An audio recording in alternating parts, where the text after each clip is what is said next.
Gee, Steve, what are we going to do tonight? Same thing we do every podcast. Tell him how we sees it.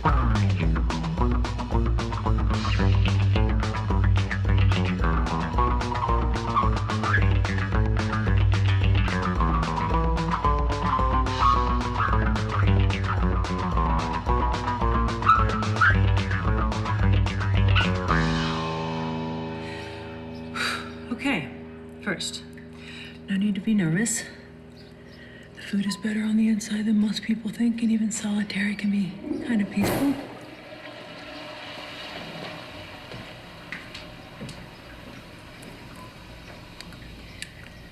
I just want to say thank you.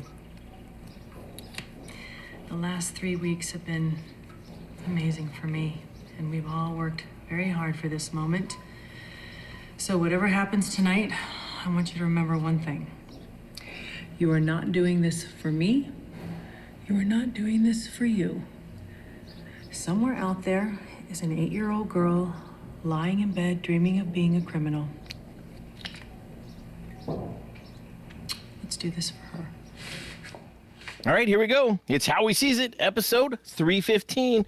This week we're back doing the final of the Oceans movies. We're completing the Oceans, not even a trilogy. I don't know, it's almost called it a trilogy again. Saga, I guess it'd be the best way to call it. Or... I think it's fair to call it a trilogy because that's the original one was a trilogy, and this is not supposed to be. It's in the same universe. It is, but I still think they still refer to it as the Oceans trilogy, being the Steven Soderbergh and. Yeah. Oh, okay. So the Oceans trilogy plus one. Well, I think the intent was to make another trilogy. It's canon. Oh.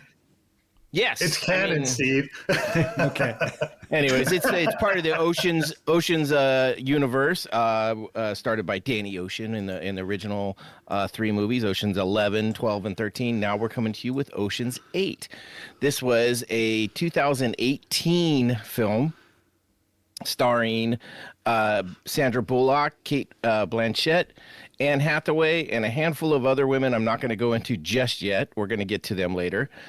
But I would say those were the 3 main stars, if I'm not mistaken. This is actually, I saw this for the first time yesterday with our very special guest who's on with us tonight, my niece Lilly. How you doing, Lilly? Hi, I'm good. How are you? I'm doing great. Welcome to the podcast. I'm so glad you could do this with me. The reason I wanted to do this with you is because I happened to mention that we were doing Oceans, and you immediately snapped, "Oh, I loved Oceans 8." And so I was like, okay, yeah. I'm gonna watch this with her and have to have her on it because, I mean, for people to have a gut reaction to a movie where they really love it is always good to find out why. And watching it with you was fun. I mean, we kind of just sat in the warm house because I had the fire going and watched it. It was fun. So we'll get into all that. With us, as always, is my main man, Steve. How you doing, Steve? I'm good. I have a question for Lilly. Had you seen the other Oceans movies when you saw Oceans 8, or was it? Have you? I have never seen the other 3. Oh, I've seen Oceans 8 probably like 5 or 6 times now. Yeah. But I've never seen the other 3. You should at least check out Oceans 11 for a lot of references. You'll probably get some of the references, and it's in my opinion the best of the trilogy. I think in most people's opinion. Oh, the trilogy for sure. Yeah. Yeah. And with us again is our main group that's always joined us for these episodes. Bo, how you doing, Bo? Doing all right. I somehow got classified as a female's perspective in the last podcast when you guys were doing 9 to 5. I was just listening to that today, so I'm not sure how that all went down, but I am definitely not the female perspective. Although, wait a second, I think I kind of was jealous about that reference too, because I was saying, okay. Aren't I supposed to be the female perspective usually? I thought you were. Yeah, maybe when it's just you and Noah. But anyway. But, I like to bust your top. Step in I know. I hear you. So anyway, but yeah, no, good to be here. I like this movie. It'd be good to talk about it. Get some a new person on here. Lilly, what would you say your favorite musical genre is in lieu of? I mean, obviously you like this movie a lot, but I don't know if you're like a huge heist movie fan or a huge. I don't know what you would call it, but I'm just wondering what's your favorite movie type. I think like the old rom-coms, like the early 2000s, late 90s. my parents have showed me a lot of those, and I've always really liked Nice. them. Do you have a favorite, are- or you just? I would say Notting Hill is my favorite. Oh, that's a great one.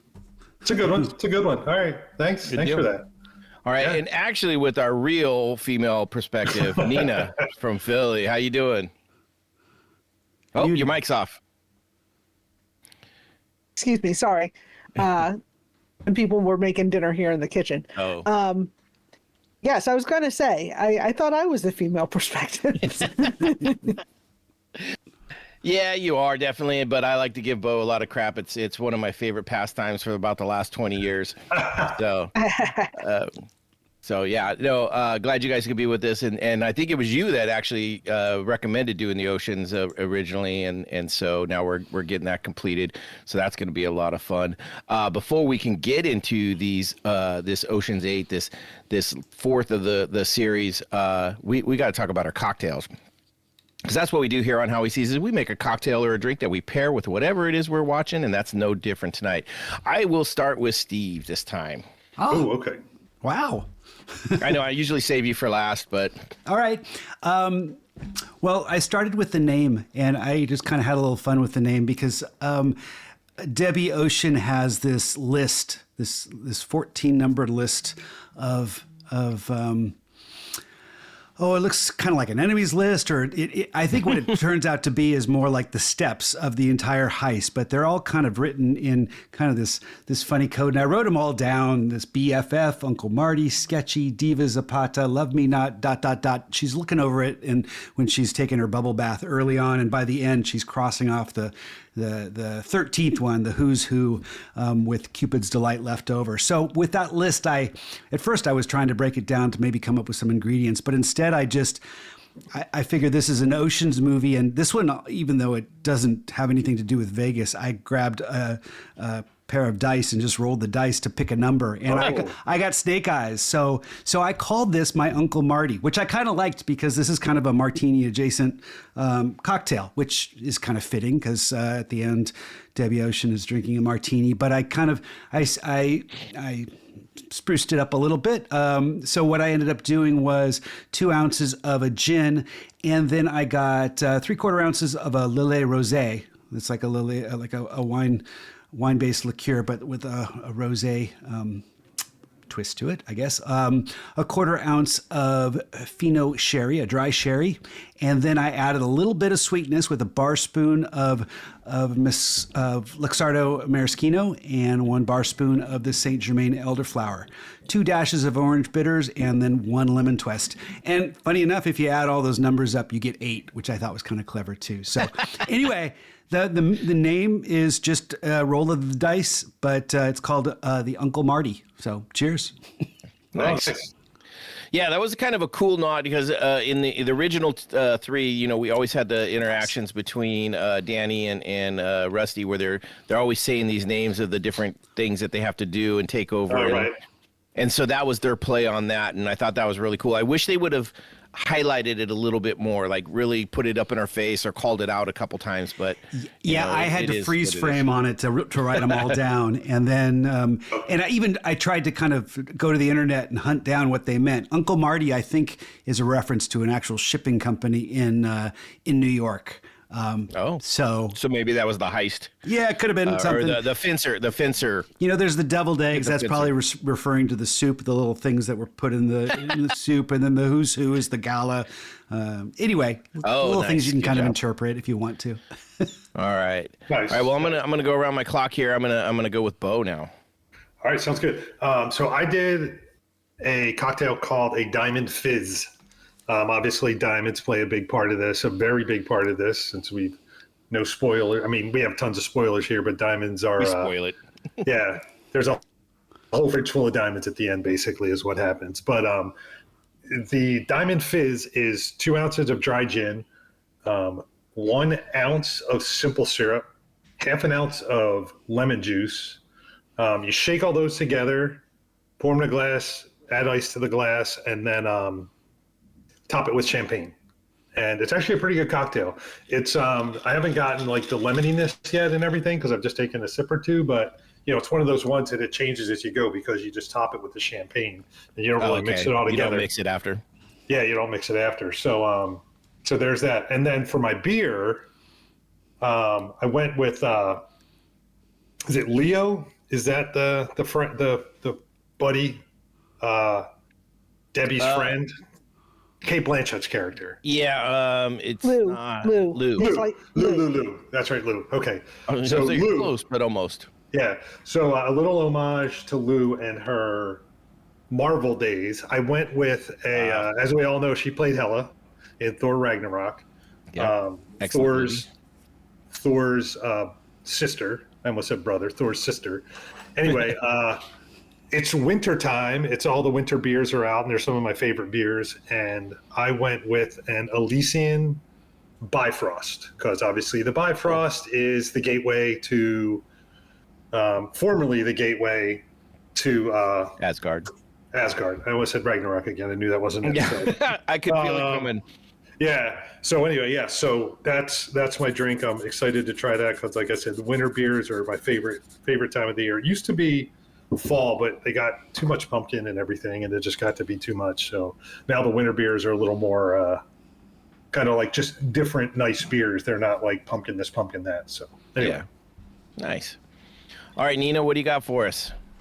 Well, in the movie, Sandra Bullock's character at one point plays a German person, Hilda Schneider, and speaks excellent German, which I found out like she had a parent that was German, so that's how She lived there and has dual citizenship. Yeah. really. Oh, wow. Yeah. Wow. So I thought, oh, I bet the Germans have some great cocktails. So I looked up what's the top cocktail in Germany, and apparently I've been misled about what hard drinkers they are because the number one cocktail in Germany by a pretty wide margin is the wine spritzer. So, Oh. The Germans got a pretty pinky out attitude, you know? well, they're more known for their beer, I guess. So, Right, yeah. so I made one, and I thought that was a little boring, so I put a splash of Campari in it just to Nice. jazz it up. So, Nice. cheers. Nice. Yeah, no, I was kind of floored with how fluent she was. I was like, oh man, she must really Her dialed it in. accent And was then excellent. Yeah. yeah, so I guess she spent some time there as a child, like several years, like 6 or 7 years, and is fluent and has dual citizenship. So yeah, so that was really cool. All right, Lily, I'm going to let you go ahead and let us know what you got. You got a couple people in front of you to see how they do it, and so now I want you to go ahead and tell us what you brought for a cocktail.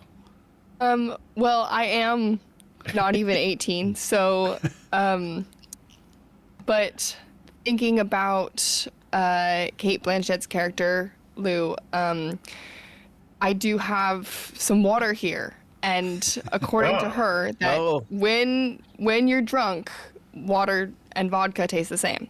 Yep. So, And you wouldn't know anything about that, so that's good to know. and I don't know anything about that. So, So you're just going to call quite it your literally.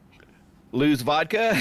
Yeah. So, Nice. I guess you got the.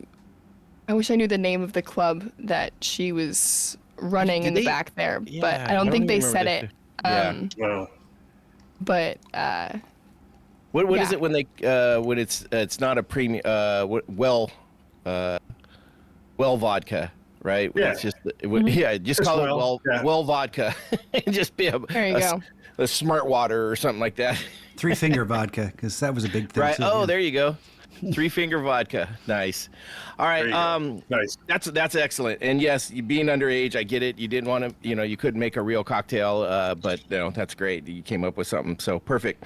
I went with something that when I watched this, one of the things that I thought was this whole movie kind of flips the script, right?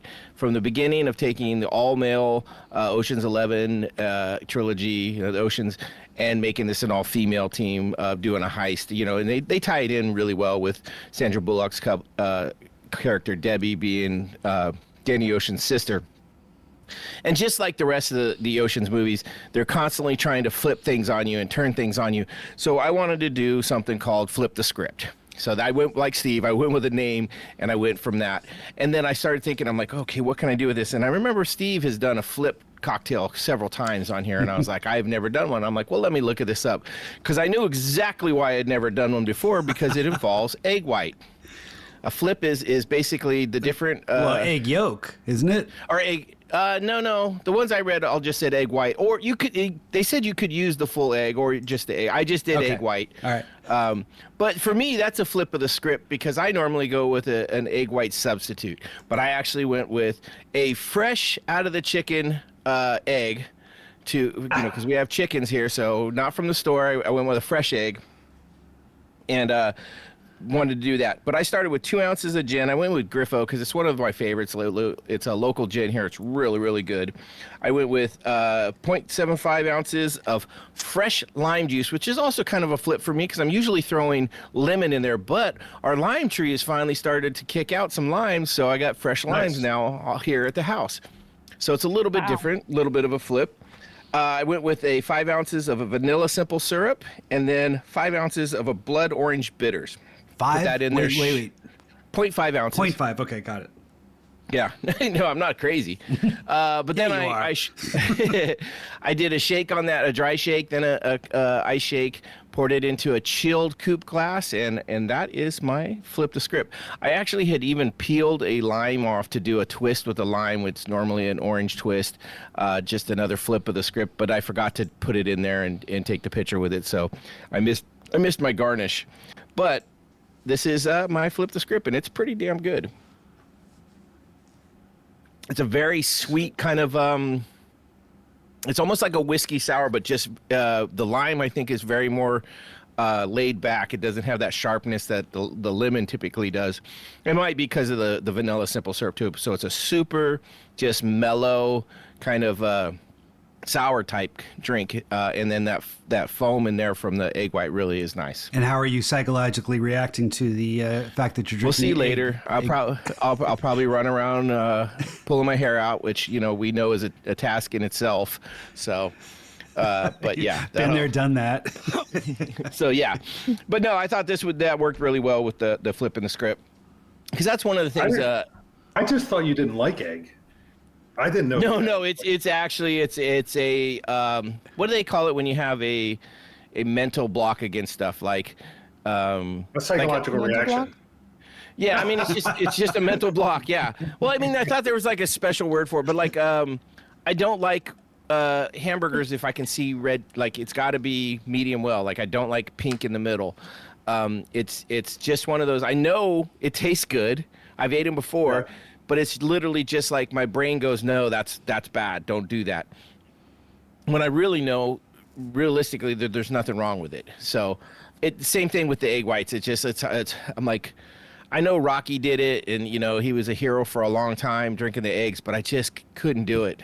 We tried that once or twice in high school. Wrestling team trying to be brave and bravo and all this, and no, I just couldn't drink a glass of eggs. Just nope. Give me a frying pan and we're all good. But no. So yeah, that's my aversion to the egg whites and eggs in general. Gotcha. But what I was trying to say with the flip of the script on this is, they started off with the all-female team, which is, this came out after they did the reboot of the Ghostbusters, where they did the female team, which just bombed horribly. And not necessarily bombed as the movie bombed, but just people just on the internet and in general were just not happy with it. Several people, not everybody, but some people were just, trolling it, whatever, didn't care for it. And that's happened several times with movies where they're trying to, change a character or go from a male to a female perspective on these.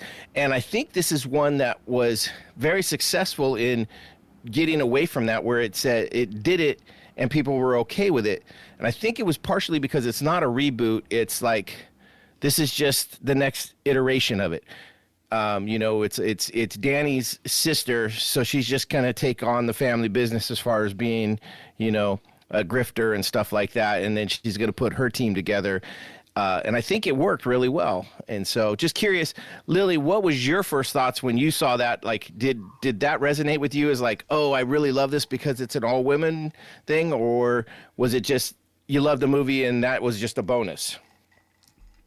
Well, I feel like when I first saw it, it was my school put on my freshman year. They did movie nights at the Black Box at our school.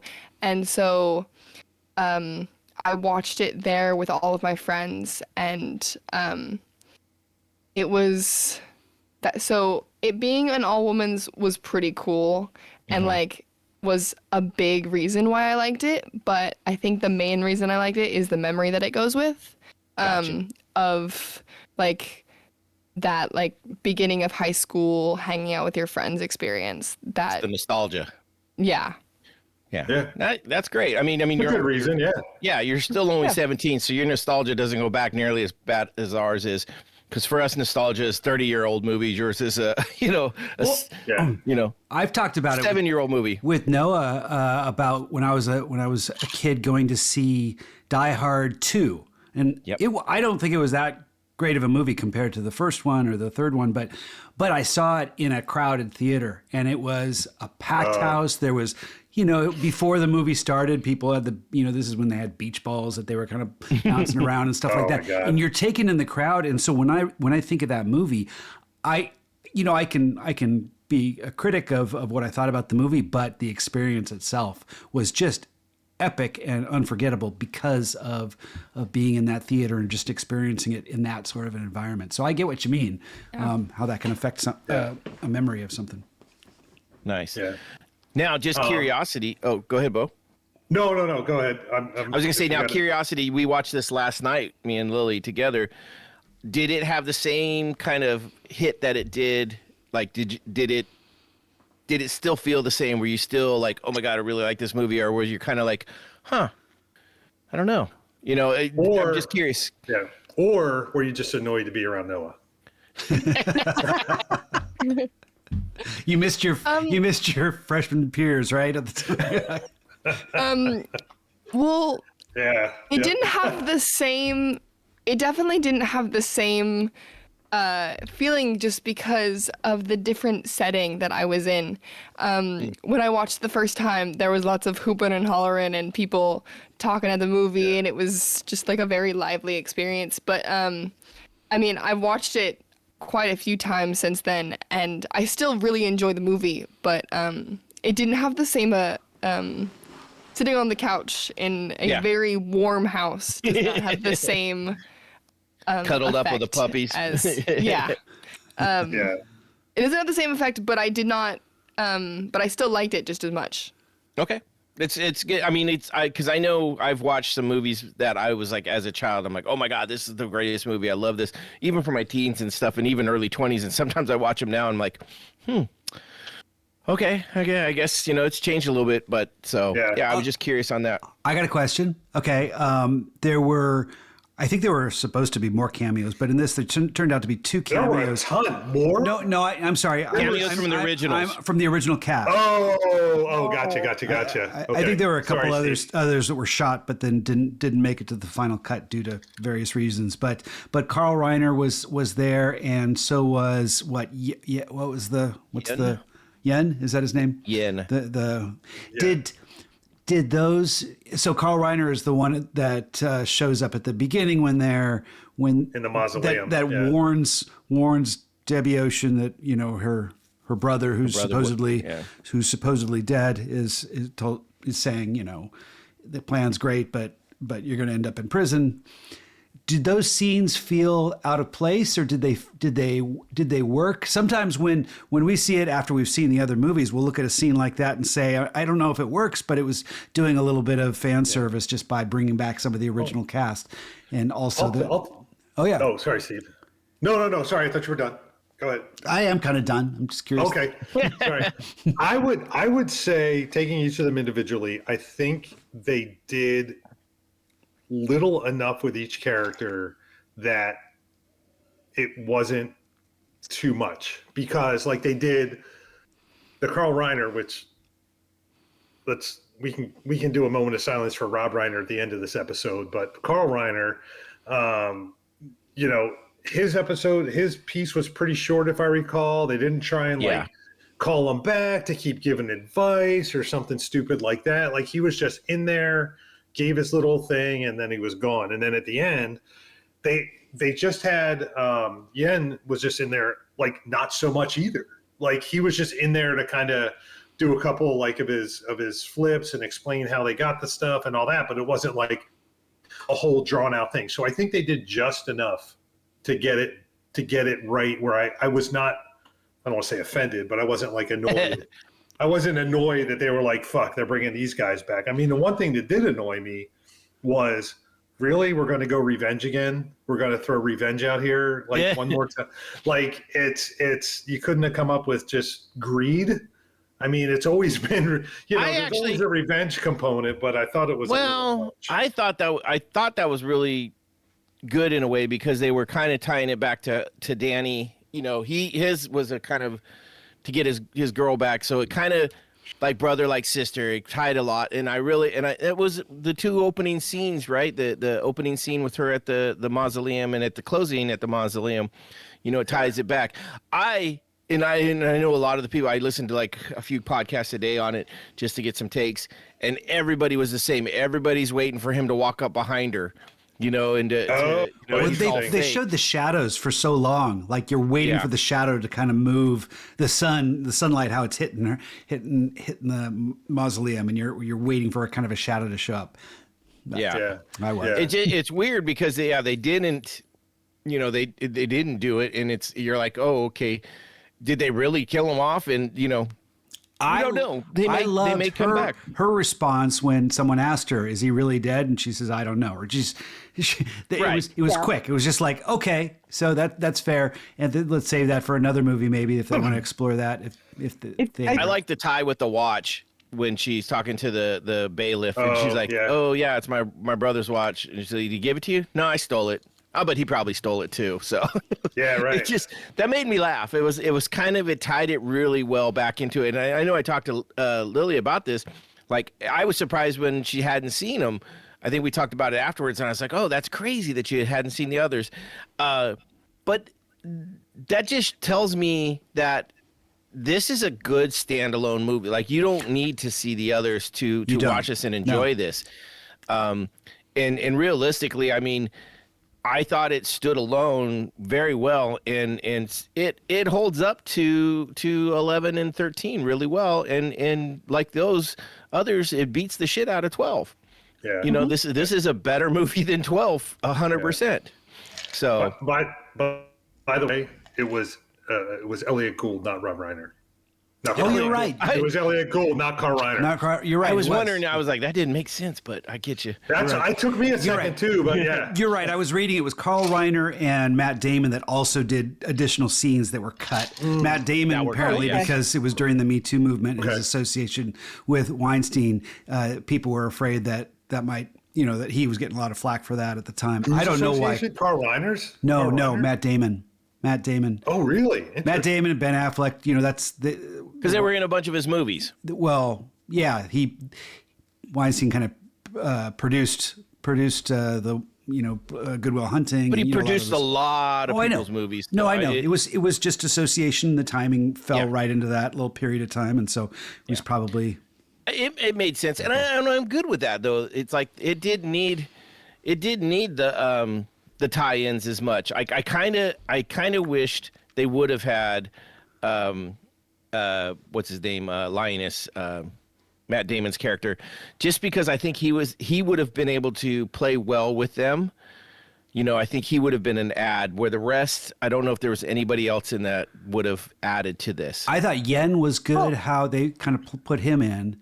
But yeah, I think they had just enough. I think anything more would have seemed like, I mean, well, what I mean by it is Debbie Ocean says that she wants to do it with just women. Yeah. And I think if they had if Matt Damon had shown up or any of them.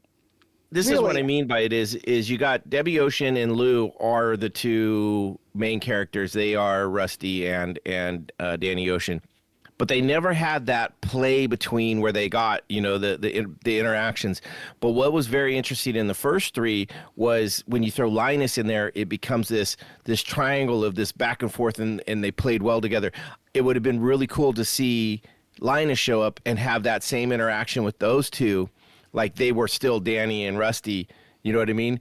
And still played that superior role to Linus, you know what I mean? That's kind of what I was thinking. I was like, oh, that would have been a really good, funny throwback. And, you know, he still can't be on top, you know, he's still going to be that guy trying to get in. That was I something. mean, I could see it from a story standpoint, any of them really coming in there, but I'm kind of glad they didn't, because I think having Ellie Gould in the beginning, just to kind of set up, you know, like, oh, this is Danny Ocean's little sister, and then having Yen at the end, it was just kind of like, well, one, you said when we were doing the other movies, it's like, this is the only thing he's done is these movies.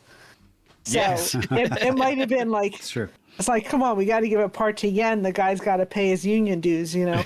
And so, and plus it's like, it was a very small role, and it just was for the trick ending. So I didn't have a problem with it.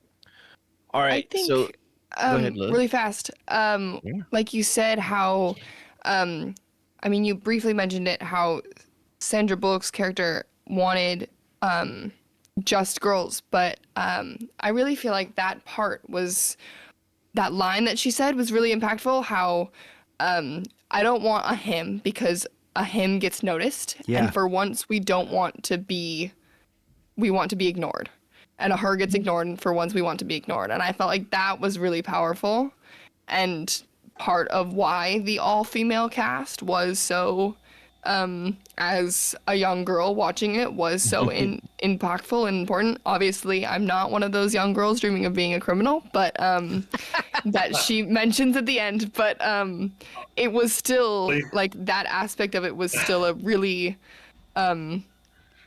important part of the movie that I really liked. Yeah, that is interesting. Yeah, I do remember, like, it's one of those things where as a guy, like at the time, at least for me, I don't have kids. I know Noah with 3 daughters might make a difference. Steve, I'm embarrassed. He has a daughter. You have a daughter, but just a daughter. We have a daughter and a son. I have a daughter and a son and 2 granddaughters. That's now, what I thought. So. Yeah, 2 granddaughters. So, I mean, so you have a closer relationship, kind of on multiple generational things that, you know, you might think of that stuff more. But for me, it's like, I just have, like, me and my wife. I have 2 sisters I grew up with, but it's a very long way of saying. At the time, I was like, you know, that's a very interesting point. And then for me, it just didn't stick with me because I'm a guy. And I'm kind of dumb. So, you know, it's, so it didn't really stick with me, but it's interesting to hear. And it's actually kind of, it's good. Good to hear. It's just interesting to hear that had an impact on you, because I'm sure that was the intent of that.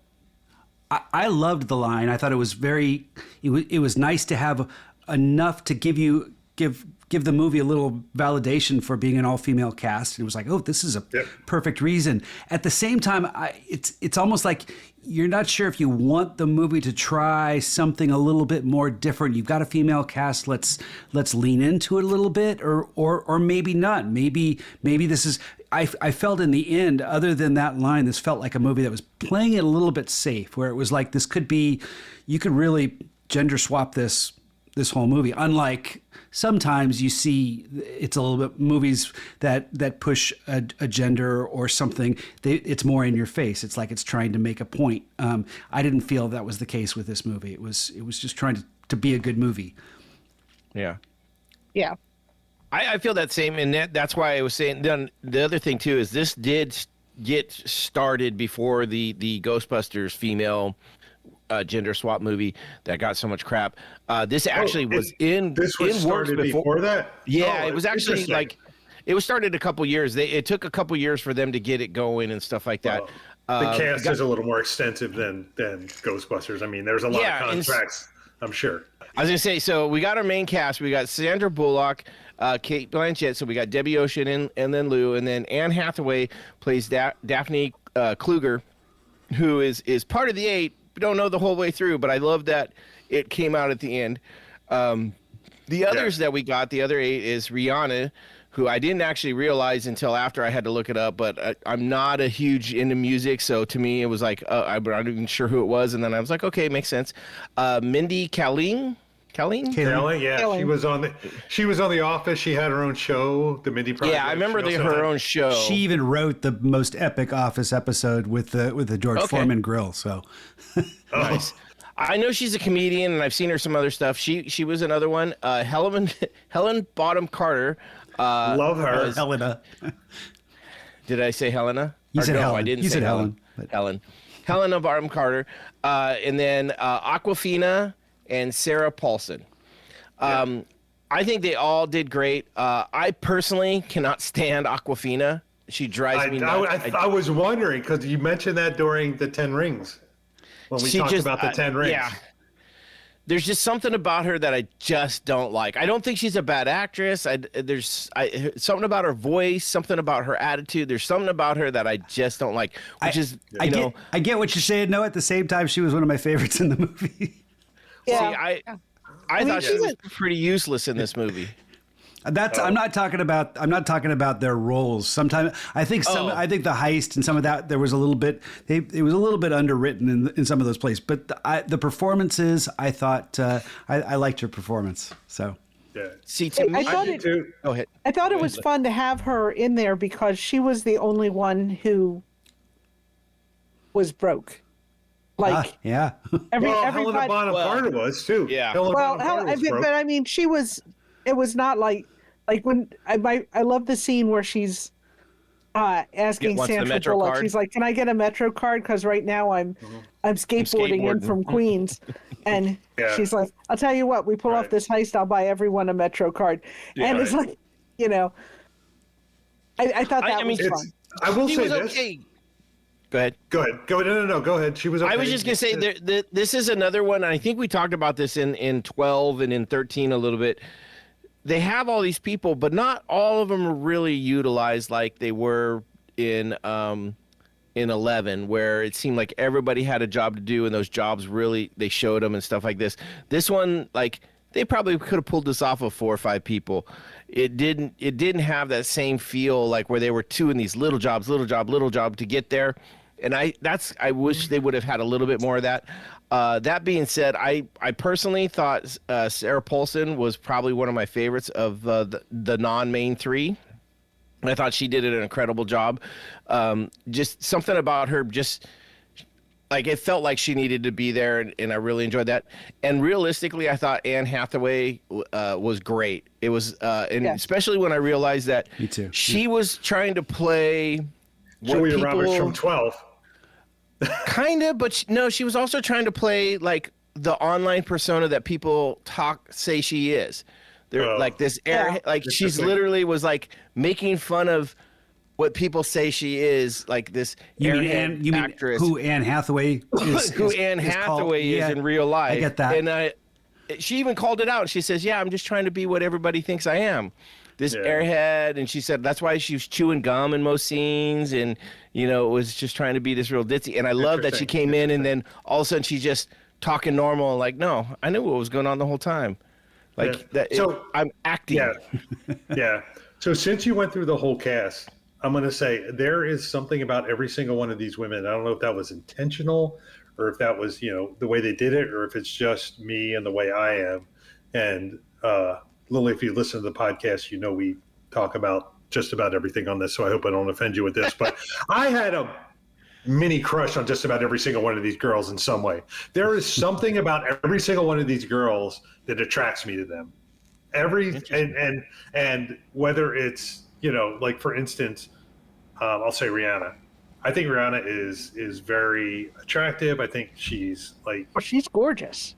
Gorgeous. Well, she's got great personality. I don't like her character in this, and that's not what attracted me, but it's more her. So something about everybody in this created an attraction for me to them. But go ahead, Lily. I disagree. I think her character is like the things that she does and like the things that her character does and the way she's needed in the group is like super sexy and like very cool that you have this. Yeah. I think it's super cool that you have this woman that's like, I can do like 3 taps of a computer and I can do this. Yeah. I feel like her character was like super fascinating to me. 100% agree. I mean, it's just like totally. Me versus somebody else or whatever. No, I see both sides here because I agree. Yeah. Her character as the hacker was very important to what they were doing. I thought it was a very poorly done character as her being the Jamaican stereotype. Yeah. The dreads and smoking the dope and acting like, Which I thought. She was a big proponent of the marijuana in real life, but go ahead.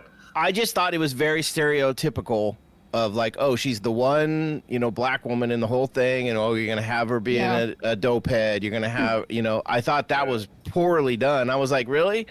And then you're right though. When she comes down at the very end in the dress, the red dress, you're like, fuck, what? Yeah. Oh man, that's not the same girl that was just in that food truck, right? I hated her name. I thought her name was stupid. Nine Ball was dumb name. Sorry. Yeah. I mean, I think fair enough. I'm sorry. Go ahead. Oh no, I you just go said ahead. fair enough. I just said fair enough. Oh no. I think a lot of she was doing some stuff that was really funny, but it was not what she said, but like her reactions. Mm-hmm. Like when they go to, for instance. Huh? Oh yeah, What's they're that? turning the lights off and When on she in the turns the house. lights up, when she's like, your online footprint Your house is is terrible. not They're as like, what are you secure. talking about? They're like, oh, we have this person. She goes one button, and she's like, oh, the whole thing shuts down. Hey, I want to throw something out. I liked when they went to meet up with her younger sister, which that was funny. But I disagree. I think that was no, horrible. Shocking. Hang on. Shocking. Let me get there. But they like meet up with her sister, and her sister's like, here's the thing, and they leave. And she tells her real name, but then they're getting in the van, and Sandra Bullock says, what do your parents do for a living? Yeah. And she kind of just gives her this look like, are you really asking me these questions? I remember. Which I thought was really funny. Just the look on her face. That's a good point. Yeah. I want to talk a little bit about the film direction, because a lot of the things that we're talking about, I don't think are the cast who was cast in the roles or how they necessarily played their characters' fault. I think it might have been a little stiffness in direction. With the Steven Soderbergh films, there seemed like a lot more playfulness. It's almost like there were ideas of a script, but they threw them into scenes and just kind of went with it. It almost like they were riffing a lot and coming out with, you see narratives going forward, but whatever they're talking about has nothing to do with what you're seeing. What the narrative is, it's something completely mundane, and that's what they focus on in a lot of those original Ocean's movies. This one felt like it was really a lot more focused on the heist. There wasn't much riffing with the characters. The director did, this is a different director, but didn't necessarily feel comfortable giving them freedom to have some fun. I didn't get a sense that there was that, like, when you're watching the original trilogy, you almost feel like the people that are making the movie are in on the joke, that these are just people wanting to have fun. They're trying to put together a good movie, but what you're seeing are just some really interesting scenes that are just from different points of view that you're not used to. Whereas this seemed a lot more, this is the script, we're going to do it that way, and it missed something for that. And I don't blame the cast, the performances. I think that was more just a choice on playing it a little bit more safer. Maybe the director didn't feel as comfortable with doing that. So the director and writer of this is Gary Ross. He Hunger Games. He's done some writing too. A lot of. Well, he was did a what? writer and director of this one and of Hunger Games, Hunger Seabiscuit, Games. Pleasantville. Pleasantville. I guess That's a the first great one. There you go. He wrote and directed that one. I think that was his first Wasn't directing. Seabiscuit nominated for an Academy Award too? Probably. Yeah, I think I so. don't think it was director though. No, I don't think director, but it had some Well, nominations. we have the internet. Let me see what I can find. Oh, that old thing. What do you think about that though? I mean, did anyone else find that it was missing something from that sort of spontaneity that seemed to be present in the other movies? I agree with you that it had a lacking of the magic that was part of the other Oceans, of the interactions of the people with each other and what they were doing. It wasn't all about the heist. It was them doing the heist, where this just seemed more about showing the heist rather than really getting deep into it. And that could be, the direction of Gary Ross. Maybe that was his fault.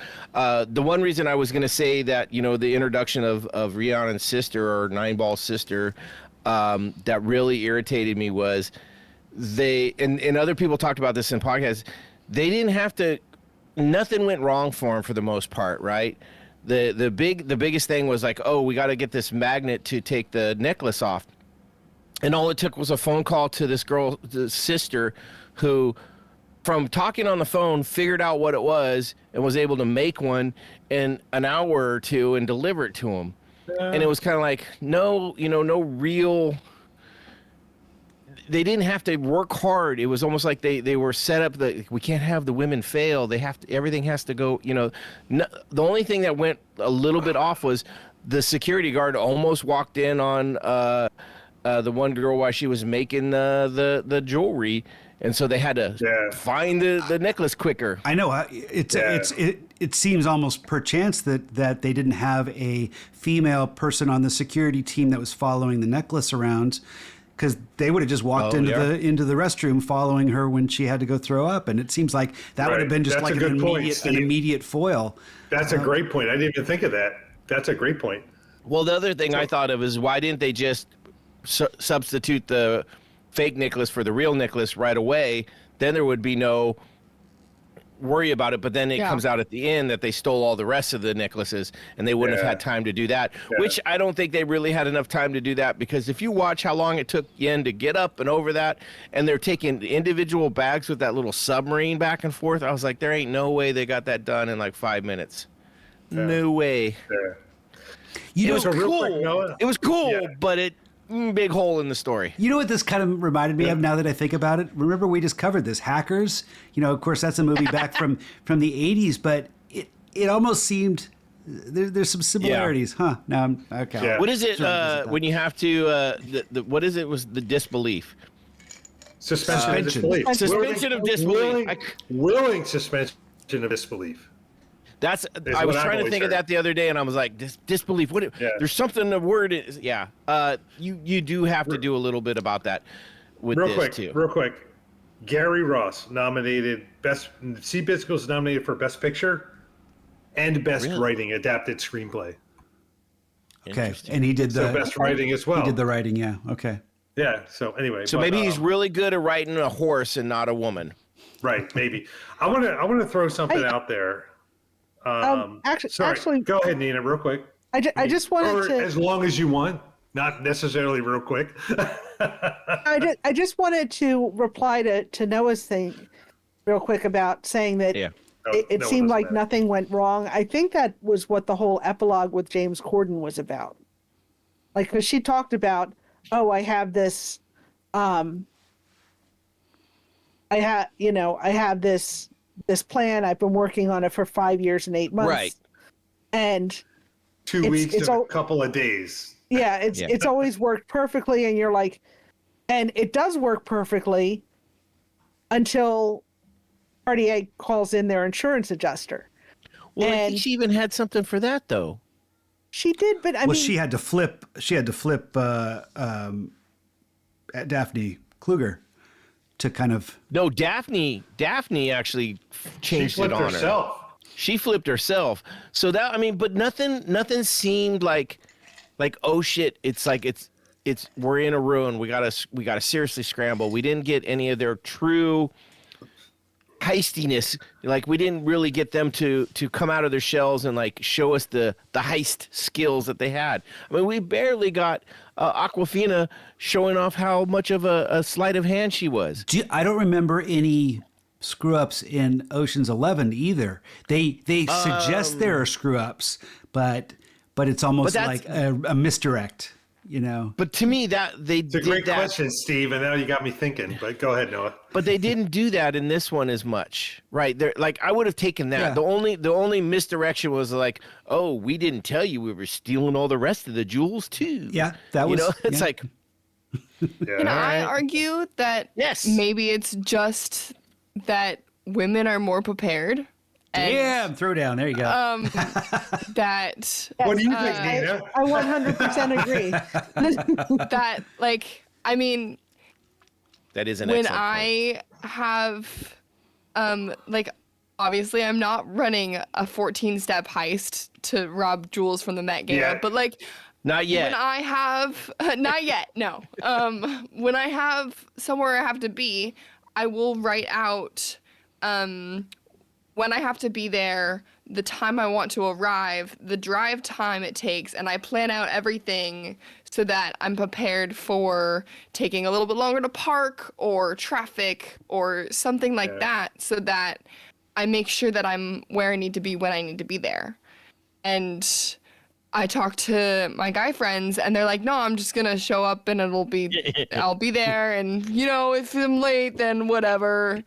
I get that. Yeah. I get that too, but I would say I'm more leaning your way. I am too, Lily, but we're the feminine ones of the group, so exactly, we're the female influence on our various episodes. Steve, that's true. That is true. I would say back to the original point that was made by Debbie Ocean is that women are kind of not paid attention to, in a sense they're underestimated. You know, so in that they're playing to that advantage, and so maybe people aren't going to be watching them as closely as they would a man who walks by looking, you know, just inherently more suspicious, maybe. I mean, I've had this thought, like in stores and stuff, and it's like, if I wanted to shoplift anything, not that I ever would, but you know, being a woman in her late 50s, who's white, and it's like no one would ever.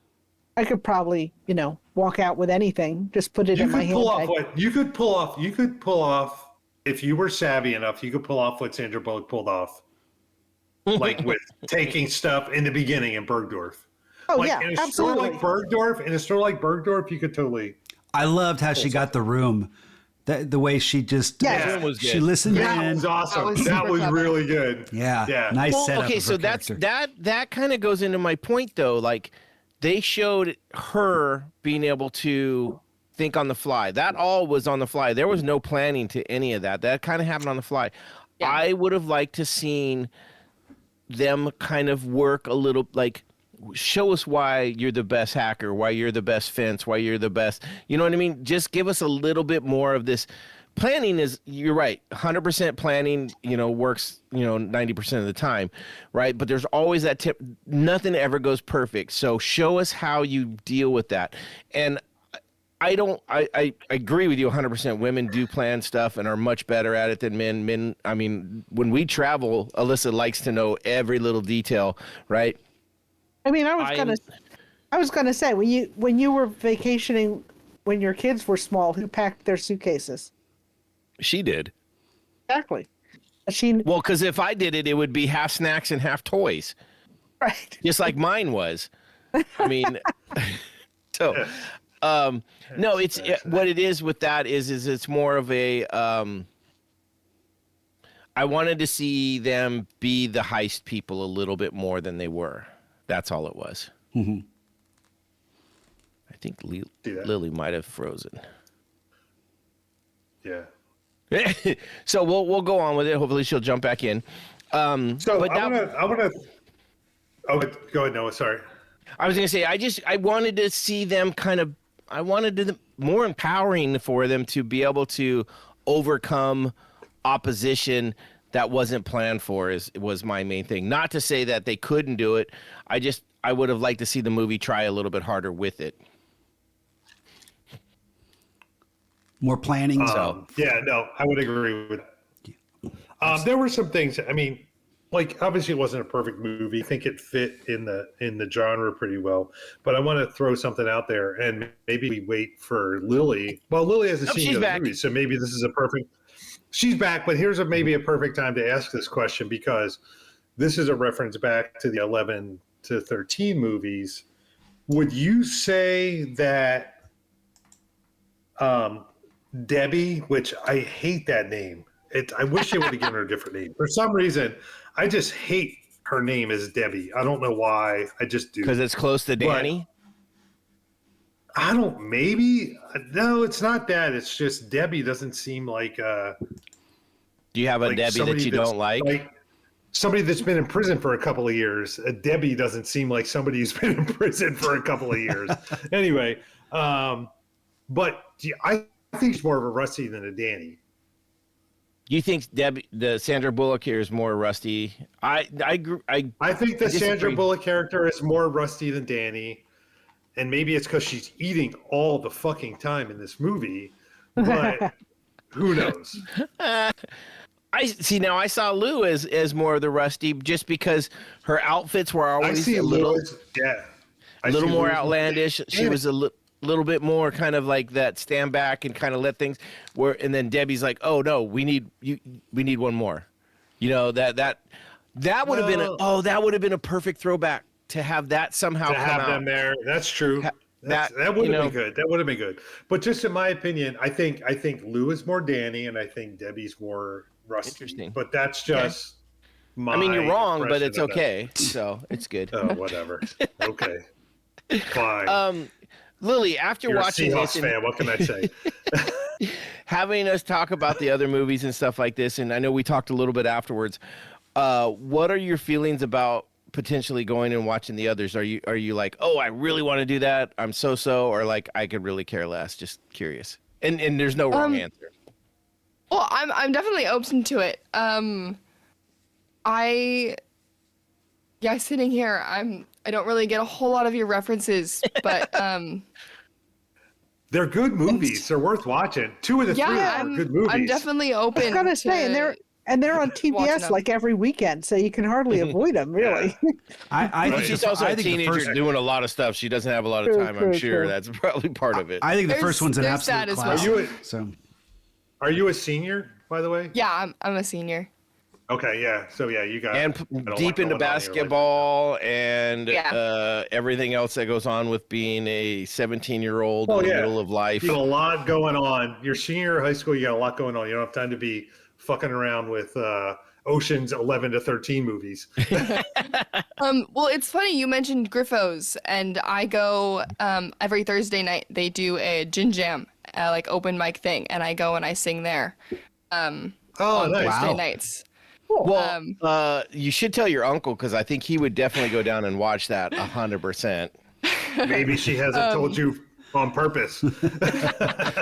Well, it's only like I only end up singing 2 or 3 songs, but the adults that are there are super fun to hang out with. The music is amazing, and my music teacher, there was a Credo Foundation. One of the Griffo owner has a kid both at Credo and then also at Cherry Valley, and so they did like a Credo fundraiser. And then I've been going ever since the fundraiser. Every time I'm available. Are the adults fun to hang out with because they're drinking gin? Is it? They do more than just gin. Well, maybe, but I don't think anyone's drinking enough gin where it would do anything. Good. It's mostly just the music's cool, the energy's great, the people are super nice. It's a great spot. It is a great spot. We went there for Father's Day one day. What's it called? We also Griffo's Distillery. What is it? Where is it? It's a distillery. Across from Lagunitas. I was gonna say right next to down Hen in House. Petaluma. Yeah. Oh, It's okay, in gotcha. Petaluma. It's down there. Okay. I used to live in Northern California, by the way. I don't know. I mean, so I know the area very well. You may have met Bo once because I think you went to one of the Renaissance fairs with us when he was still around. Maybe way so. back Right. when. I've never been to a Renaissance fair. I wish. Either way, But no. Oh, maybe it was just your you sister. might have met me one. Anyway, doesn't matter. I think your sister went once when she was a baby. But anyways, Griffo's a great place. Sierra, my new son-in-law, we did his. It was the tool party. It's kind of like the bridal shower, but it's for the groom, and we called it the tool party, and we went to Griffo's in in-house. It was just us going to a distillery and a brewery, and we needed a reason, so we just made one. Okay. But yeah, it's a great place. So yeah, let us know, Lily, for sure if you're ever going again to sing, because I would love to go. All right. There was another bit. Go ahead. Second part about that question is you mentioning that part of the reason that Danny Ocean did the heist was to get his girl back, but what Debbie was doing was she was trying to get revenge on an ex-boyfriend who wronged her in a very significant way. And you guys thought that was interesting, but I think it was very powerful in the fact that it was humanizing. And yes, there was like errors of like, oh, this is definitely a movie and there's no way that this would work timing wise because it's a movie. Yes. But we say I think it was very humanizing.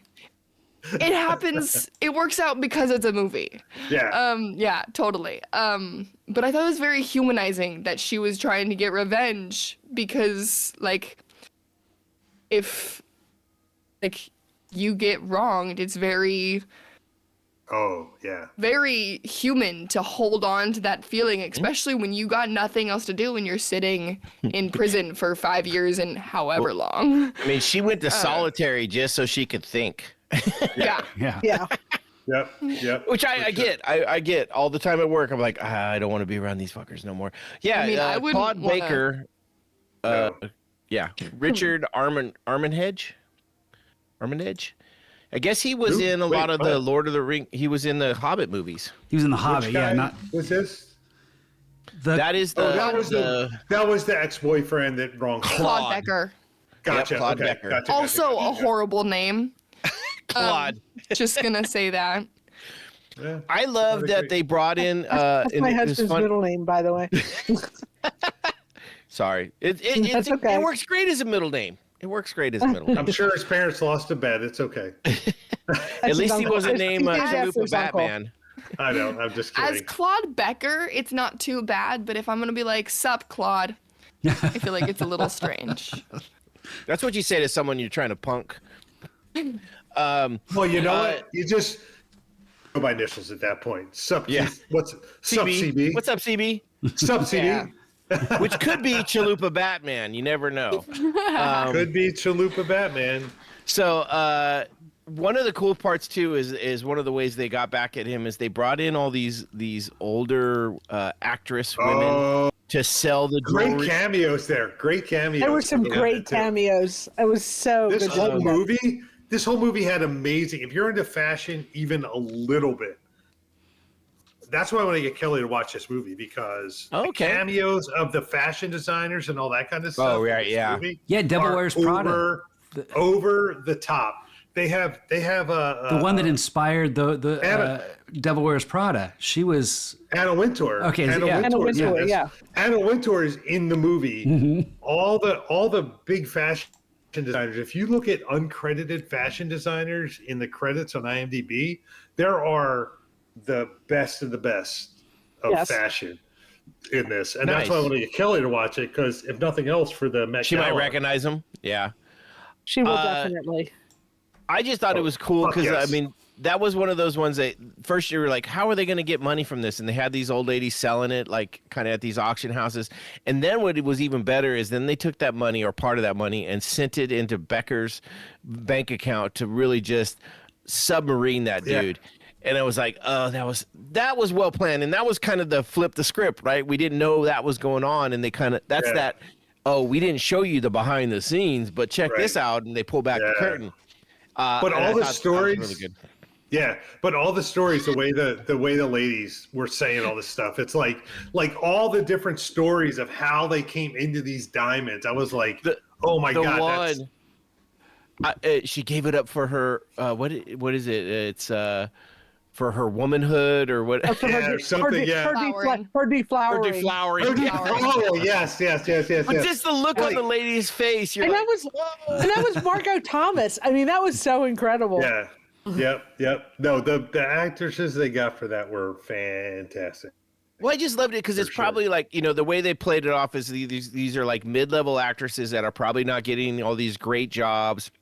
They're not recognizable to the normal public, but like, hey, we're going to give you a shit ton of money to do this. And they're like, hell yeah, I got you. Yeah, exactly. So I thought that was great. And, that was kind of like how 13 was, where they were bringing in all their little, I know this dude from this job that I did here. I'm gonna kick him down a little work, and I'm gonna kick this guy down a little work. So I thought that was good.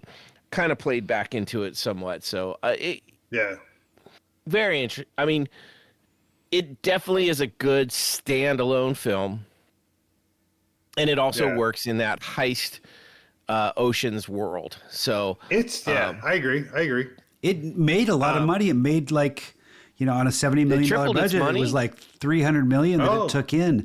And I think they'd originally planned to do an 8, 9, and 10, but I haven't heard anything about sequels. I'm surprised. I actually saw an interview with one of them recently. I think it must have been Sandra Bullock.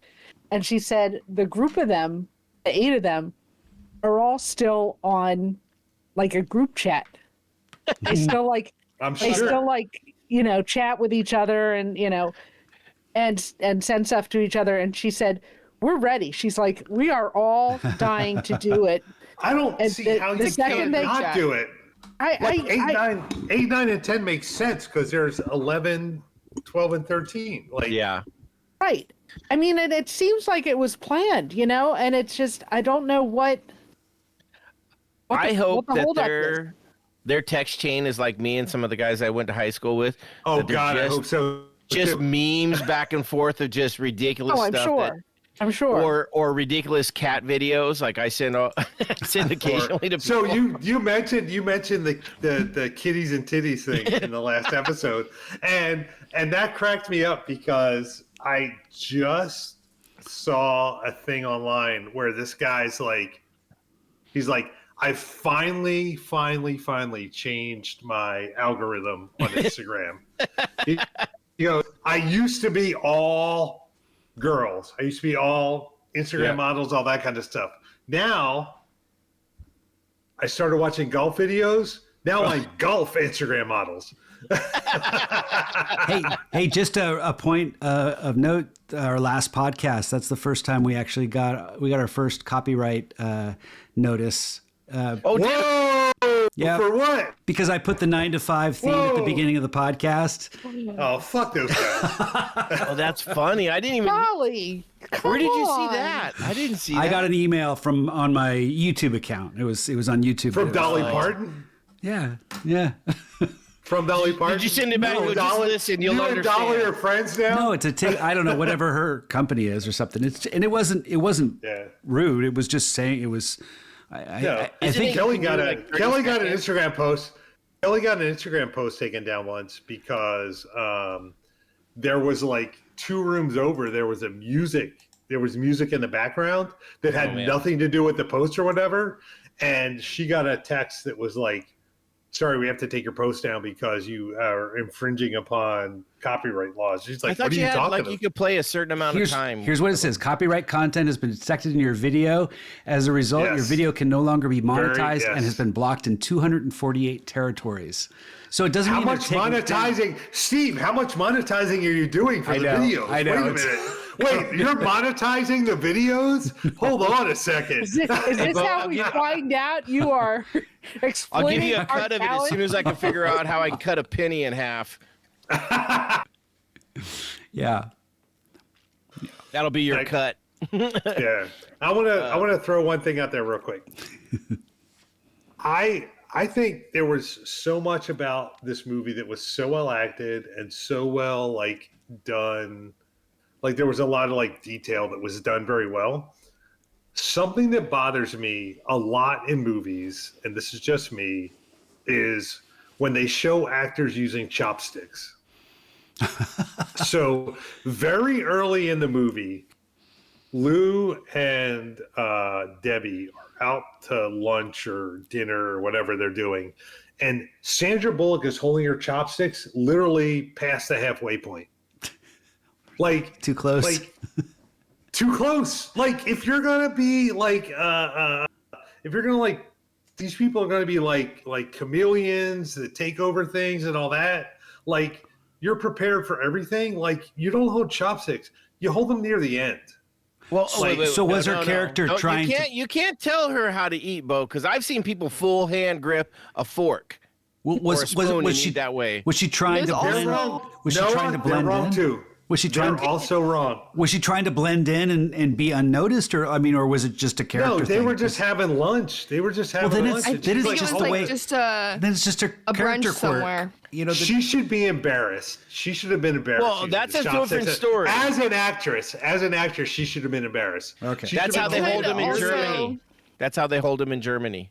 Or it could just be that she has small hands, and so that's how it works the best. It doesn't matter how big your hands are. You can hold the chopsticks at the very end with tiny hands. I don't know. I'm going to have to go. I have tiny hands. Chinese children. Lily, I would bet your hands are bigger than mine. My wife's hands are bigger than mine. My sister's hands are bigger than mine. Like I have very small hands. Hold chopsticks at the end.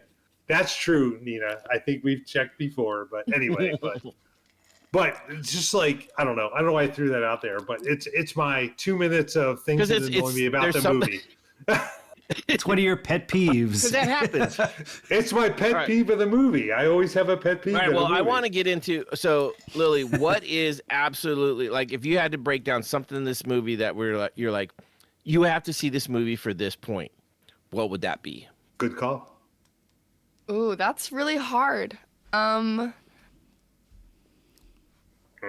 I would just have to say it's just how they show. I mean, I do wish, I do hear what you guys are saying. I do wish they had more moments where they were like character development, because they did a lot of it for Debbie Ocean and they did a little bit for Lou, Cate Blanchett's character. And they did a tiny bit for Awkwafina and Helena Bonham Carter, but the rest of them. Oh, and they did do it for the mom too. She went away on the special mom trip. Yeah. But I do wish that they had more bits. But I don't think I could pick one part that just like I remember the most. I think just all of I think any point where they're all working together is really nice. And when you get to see like the behind the scenes of the things that they didn't show before and all of them, just like everything working together and the whole plan working out. I think reveal, that's really fun. Yeah, the reveal's always fun at the end.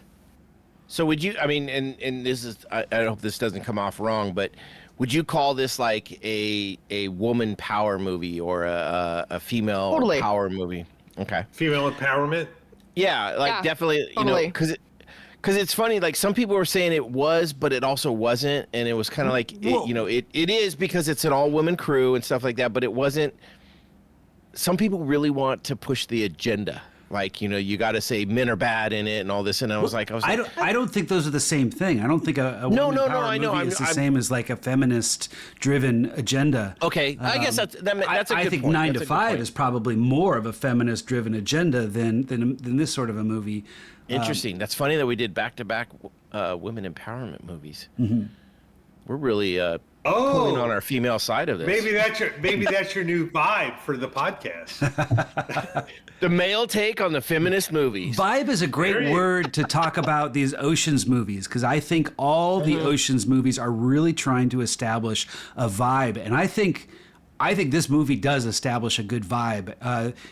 And there's more things I would have wanted to see, but I do think that's something that it resonates with that, and that's due to the casting, I think. It's funny you said that. Like one of the things, and sorry, Lily, this is going to go back into the other movies, but there's a lot of scenes in the other movies where the whole team is in a room and there's chit chat, right? It's almost one of those things where they're just like, you guys do you and whatever, and we're just going to film it and take what we want. There was scenes in that here where they were all in the same room, but they didn't have that same feel. There wasn't a cohesiveness about it, right? There wasn't this back and forth going on with the you can hear people talking, like joking in the background almost in the other movies, where this one, it was just kind of, oh, we're all in the scene together, we're all in the picture, but no one's saying anything but the two people that have lines. I think that would have helped, and that would have been a lot more for this vibe, and I think that's kind of what I was missing, is the interaction between the characters directly more. Kind of like, I feel like I think I got a lot of the vibe out of the gala. When they had the event, that was a really a lot of energy going on, a lot of movement and stuff, and I got a sense of a lot more of that. But I know what you're talking about during the planning phases, where you want to see a little bit more of that. In the original, the other ones, you get like, they're literally best friends hanging out. It's one of those, like, you're sitting next to your best friend and one of you punches the other one in the arm, and there's nothing said, there's nothing going on. It just happens. And everybody knows what that means. They had that in the original 3 in different scenes. This didn't have any of that. And I'm not saying they had to punch anybody. I mean, you know what I mean? But they had at the end said friendship. Well, okay, now that was another one, and this is another one where you're gonna hate this, Lily, because you didn't see it, but this failed in the end because the originals had this ending that was so iconic, with them standing in front of the Bellagio fountains, and they just one by one walk away. And the closest they had to this is they were all riding in a bus wearing fancy dresses. And it was like, oh, you didn't capture that same. They tried to, but they just didn't capture the same feel. I thought when they were walking down the steps, all dressed. I was going to say, I think when they were if they would have ended it there, that might have worked. Yeah, I mean, it's kind of a different. I think it has a different vibe because, like, in the Oceans movie, you have that.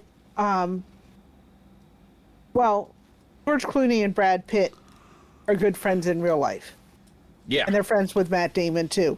And I think when they did that, they're like, and I think Soderbergh picked up on that and kind of let him go and do it. Where I think maybe this director was not as comfortable with that. And also, like they knew they had maybe worked with some of them once or twice of the other 6 women. Yeah, but they didn't have that same tightness. They didn't have, but it was more like they knew of them. I think the closest was Sandra Bullock and Mindy Kaling's character. Like, they had worked together at some point, but it was like they were not friends. They hadn't done I don't think she'd done a heist. She'd probably had just like helped her fence diamonds or whatever. Yeah. And so, right. Oh, I see what you're saying. Yeah, not everybody knew each other. So you didn't have that whole relationship. Like, I got the feeling in Ocean's 11 that, when they talked about people, it's like these are people they had a long-standing relationships with and had worked with many times. Right. And with this one, it was like, oh, I heard this girl was a good pickpocket. Well, that's I'm trying to find a good hacker, and this is like the only one who's not Russian, and stuff like that. So I think you kind of had that different relationship between all the women. That made me laugh. They should have had Rihanna play a Russian hacker. That would be helpful. Instead of I don't think Rihanna. I think. I understand what you're saying. It would have been hilarious, though. It would have been fucking It would have been like Cheadle doing the Cockney. Or 100% it would have been. With Rihanna 100%. with Rihanna doing like Natasha from Rocky and Bullwinkle kind of accent, I think that let me know. Go ahead. I think the way that they are all friends and the way that they are related really talks, adds another layer to the gender flip of it and the way that females and girls just like connect differently. Also, I do think that Cate Blanchett and Sandra Bullock's characters were really close. I mean, you can see that in the beginning with how they text each other, with how Sandra Bullock texted her and was like, there was no like, hey, I'm back from prison, you want to catch up? It was just like, hey, you're picking me up at the cemetery.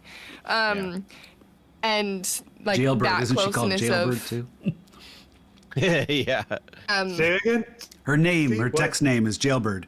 Sandra Bullock in Cate Blanchett's phone. I didn't pick up on that. Gotcha. Well, there's. Go ahead. But for me, with the way that I've experienced girls connecting is you're not friends until you go through something together. And so whether that's something light or something deeper, but like, hey, I'm going to help you out because that's what girls do is we help each other out, like no questions asked. And also I'm down to do this super sick heist. Yeah. But because they did that all together, it brought them all close together. And you did see the funny bit of Anne Hathaway's character being like, I did it because, not because I need the money, but because I want I need friends. girlfriends. I need friends. And like being a part of a basketball team and like just being a girl in high school, it really is like you don't have friends unless you like experience something, and then once you've broken that ice, whether it's a lot of ice or a little bit depending on what you do, it really brings you together. And so there's that like, yes, I'll hang out and yes, I'll do this thing with you, but I'm not actually your friend until you prove to me that that's a good idea. You know, Lily, when you said you're not friends until you go through something together, you know who that reminds me of is your uncle saying that about growing up with some of his friends and stuff, and just the bond that brings you together. It's interesting because I know what you mean. There's certain we flock towards our gender and we're looking for certain things, and we're a little nervous until we have an experience where you get through it and then you realize you're there for each other, and then you do anything for that person. But just that hearing experience can be. Yeah, but hearing your dad say the same sort of stuff, or your uncle say the same sort of stuff, is interesting too, because it's not just. I've always said, friends will help you move. Real friends will help you move bodies. Yeah. So no, that's exactly what it is. And so I saw that same thing with Sandra Bullock and Cate Blanchett's characters, Debbie and Lou. Interesting enough, and I didn't pick up on this as much, not because I wasn't trying to look for it, but there was a couple of podcasts I listened to. They were really talking about the relationship between them, because Cate Blanchett's Lou character definitely comes off as potentially a lesbian character, or LBG, the alphabet. I don't know which one of them. I'm going to screw it up. You're good. Yeah, but there was like Don't try and fix it because you'll fuck it up worse. Yeah, I'll throw in extra letters and a number or two, I'm sure. Maybe even a color. I don't know. But anyway, they were talking about how there's this potential between them and stuff like that, where, they even talk about when Debbie ends up with the art dealer guy, and they're like, well, what, how'd you go there? He's like, well, we were in a bad spot. We were having a little troubles. And, so there was this underlying thing. And just curious, did that resonate with you? Did you see that? Or was that, what I find is when I think if you're looking for something, you can find it. If you're looking to be offended, you'll be offended. If you're looking to be. Well, and Noah, you're the poster child for that. But anyway, I'm just kidding. Looking to be offended? I mean, you're certainly it could be read that way.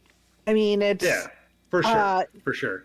I watched when several people in the cast were on the Graham Norton show when it originally came out, and he asked him about that, and they kind of brushed it off. So I think it's like they have plausible deniability. So if you want to see it, you can, but if you don't want to, but if you wanted to see it that way, you could. And incidentally, lots of people think that there was something between Danny and Rusty. So, I heard that today on a podcast, and I was like, I must have missed that completely because I didn't see that at all. Because the whole time they're off with women, and I was like, they just seem like best friends to me. Well, maybe just to let everybody out there know that don't know this already. If guys are best friends, we will grab ass and do some stupid shit with each other, like punch each other in the dick or whatever. And so it may look like we're lovers, but we're really just real close friends. It doesn't go beyond that point. It's I love you like a brother, and I will snuggle with you if it's cold, or whatever. But it doesn't mean more than just a brotherly love. I think you're over-explaining. I was having this almost exact conversation with some of my friends just the other day of the guys that act the gayest are the straightest because they're the ones who are most confident in their sexuality and their masculinity, so they don't need to put on a facade of who they are. They can just That's a good point. Be whatever. Those that protest the most have the most to hide. Yeah. Oh yeah, no, I act gay as hell with my buddy Dave all the time. Our text chain in our group it is just constant back and forth, just messing with each other. And I also like to mess with him because he's really short, so I send him all those little people videos where they like show a guy golfing, he's big swing, and then it's like a mini golf ball, or like he jumps like he's gonna jump into a pool and then it's a piece of chicken falling into a pan. I send him those things constantly because I love to mess with him because he's one of my absolute best friends, like Steve. You gotta send him one of those reels where it's like, Christmas time is here, so I gotta go away since I gotta go be a Santa's elf. I send that one to one of my friends every year. Yeah. For reference, I'm 6 feet tall, so and then she's probably like 5'2" or 5'3". This is. I think I've told you. You guys know Claire, and she's 4'11". Oh. And she has a really close friend who is about 6 feet tall. And you're taller than I am, quite frankly. But go ahead. You're taller than I am, but go ahead. No. Her friend. No, Lily is taller. Oh yeah, Lily's taller than So yeah, she's the tallest on the podcast tonight. Yeah, Claire's friend Isabel, and she kind of looks like she kind of looks like Cher in the 60s. She has like long black hair and she's real thin.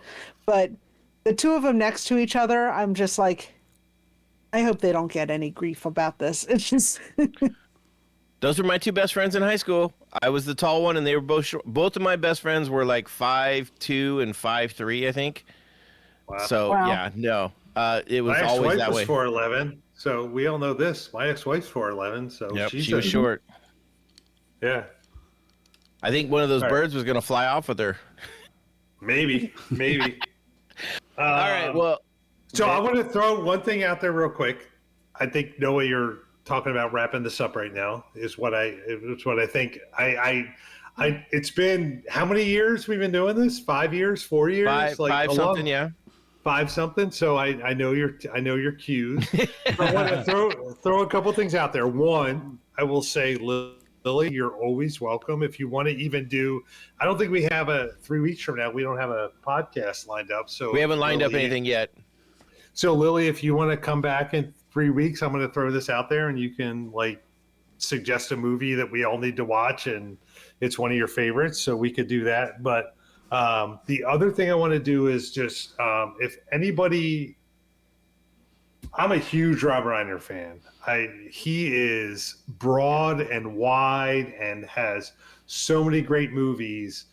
But I want to throw out there, if anybody wants to say their favorite Rob Reiner thing, Stand By Me. They can. I got the list up here. Stand By Me. Stand By Me is a good one. Yeah. Stand By Me is a great. I just want to tell our listeners, when we're recording this, we just got the news about Rob Reiner dying this morning. Like this morning, he and his wife dying at their home. Yeah. So. Yeah. So Anyway, sorry. Wife too? I thought it was out- just him. No, his him wife and his also. wife. Yep. Him and his wife. Awful. Yeah, I know, terrible. So I'm going to throw Very out sad. there that my favorite Rob Reiner. It's not a movie. It's not a thing. But my favorite Rob Reiner piece is him on All in the Family when he's with who's the main guy? Archie? Who's Archie. the dad? Archie Bunker. Archie, when they're talking about how to put your socks and shoes on, it is one of the absolute greatest comedy moments. Do yourself a favor and look it up. Nice. Like, it is Holy so shit. funny. They talk about how the right way to put your socks and shoes on is, and it is fucking incredible. And every time I see it, it cracks me up, and it's epic. But if anybody else has 2 minutes or has anything they want to say or whatever, Steve obviously threw his out. I mean, Princess Bride's another great one, and all that. I was going to stuff. say it's got to be Princess Bride for me. I just Yeah. It's overwhelming when you look at his list of movies, though, where it's just like one after the other has, unique places in our lives of, what they did, especially the first 10 movies he did. All in the Family. Yeah. God. I saw a bunch of stuff about Meathead all day, and it didn't even freaking dawn on me. I was like, and then when you said Archie Bunker, and I was like, wait, what? And then I looked it up. I'm like, oh my God, he is Meathead. Yeah. And I mean, that goes back to my childhood. I was like, holy crap. And I didn't even realize. I'm looking at his IMDb real quick, and one of the things that really stands out to me, and is this is a recency bias, is we just watched all of New Girl. And he's in that. And it's one of those things it was one of those things I saw the girls and my wife. Dad. Yeah. He's the dad, right? Yep. I saw them watching it several times and I just never got into it. And then we were waiting for something and then we got into it. And it was one of those, sometimes you just got to go back to stuff. And he was in that and he was great in it. But yeah, he has such a huge filmography and he's been very involved with stuff. Real quick too, this is just one of those ones, and he's a very big, and I'm the one that doesn't like to get political in this podcast, but he's been a very big proponent of Donald Trump, but all the stuff that happened. Not a proponent. Opponent. Opponent. Yes. Yeah. But one of the things that came out is that when Charlie Kirk was murdered, there was a lot of people that were cheering that, which I think is awful. But he came out and said some really look, nobody deserved that regardless. And they were definitely on different sides of the political spectrum.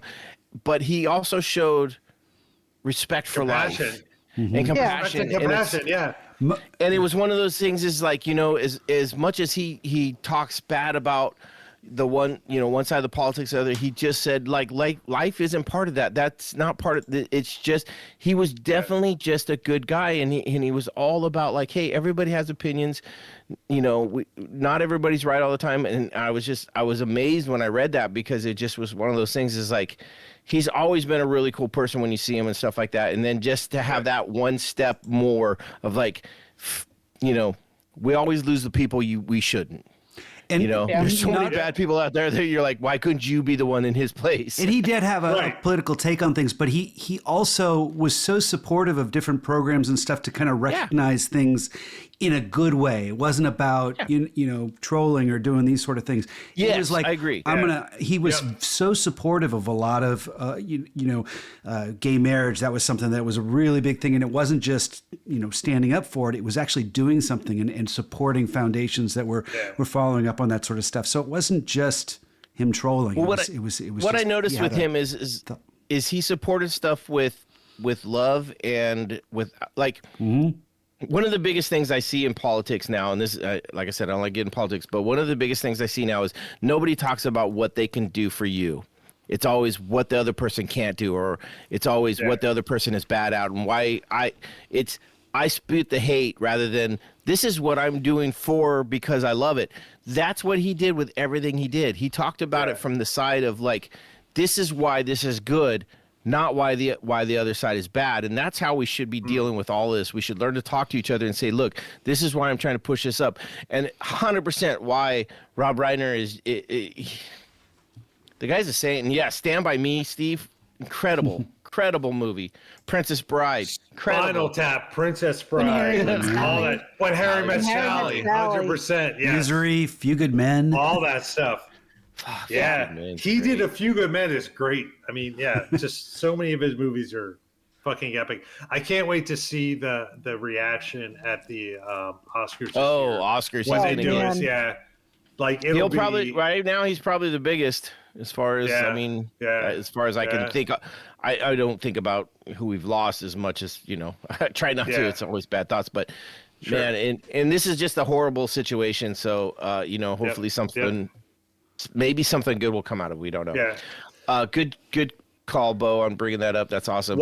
And one more quick thing. Sorry. As I thought about this today, we're doing Ocean's 8. Today is the first night of Hanukkah, or yesterday was the first night of Hanukkah. Today's the first day of Hanukkah, which is 8 nights. So Ocean's 8 on 8 nights of Hanukkah. So anyway, and very apropos. And if you were, and recently I realized I have a huge love for Adam Sandler, and he has his 8 Crazy Nights. Go watch that. It's a Hanukkah movie. Yep. 100%. We tried to do a beer podcast, and our mechanical aptitude failed. Someone forgot to hit the button to record, so we're firing that dude. That's okay. We're firing that guy. He's not going to be around anymore. So yeah, but we found out some really cool stuff about Adam Sandler that night. I'm just going to say that. Nice. Awesome. Thank you, Lily, for joining us. That was great. I was. Thank you. Yeah. Thank you. Thank you. It was lovely to meet you. It was so much fun. We were at, I can't remember what family thing, we were over at your house and I was telling people we were doing Oceans and you're like, I love Ocean's 8. And right away I was like, I got to have her on. That'd be awesome. And so I was looking forward to this more than anything because I wanted to watch it with you because I had never seen it and I wanted you to be on this. So, cause I love getting other people's takes. I hear from these guys all the time, and not that they don't have great takes. I love being with them, but it's always good to have someone that I care about to give other takes and stuff like that. So we've just become too predictable for Noah. So it's nice to have Lily here to offer some. They keep calling me on my shit. One of my favorite things is hearing what other people think about things that I'm passionate about. So nice. Exactly. Awesome. That's awesome. So all right, Lily, do you know the sign off? Do you know the sign off, Lily? I do not. Just hang tight and you'll catch on really quick, all right? So sometimes you just knowing the job will work is satisfaction enough. You don't actually got to do it. Hail Caesars. What does that mean? Enough said.